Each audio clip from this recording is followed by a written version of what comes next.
আসসালামু আলাইকুম।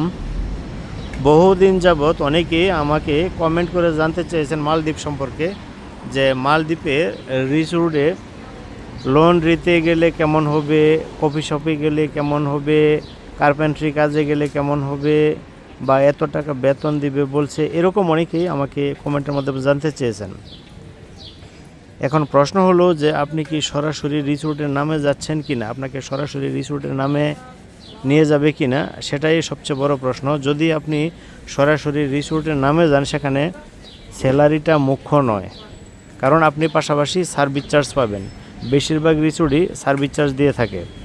তাই আপনি আগে দালালকে জিজ্ঞেস করেন, বা আপনি যার মাধ্যমে যাচ্ছেন, এজেন্সি বা দালাল যার মাধ্যমে যাচ্ছেন, আপনি তাকে আগে জিজ্ঞেস করেন যে আপনাকে সরাসরি রিসোর্টের নামে নিয়ে যাবে কি না। আর যদি রিসোর্টের নামে নিয়ে যায়, সেক্ষেত্রে এত অল্প টাকায় আপনাকে রিসোর্টে জব দিবে, সেটা খুবই অবিশ্বাসযোগ্য।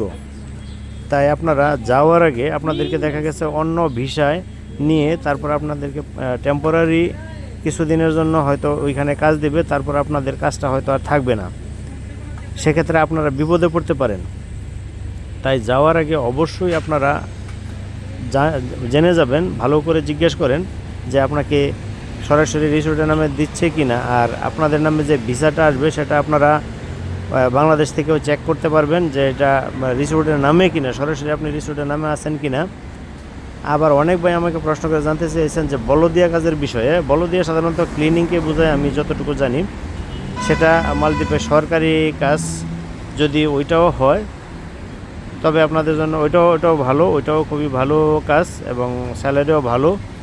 যদি আপনারা সরাসরি এখানে যেতে পারেন, তবে সেটাও আপনাদের জন্য খুবই ভালো হবে বলে আমি মনে করি। আশা করি আপনারা বিষয়টি বুঝতে পেরেছেন। ধন্যবাদ সবাইকে।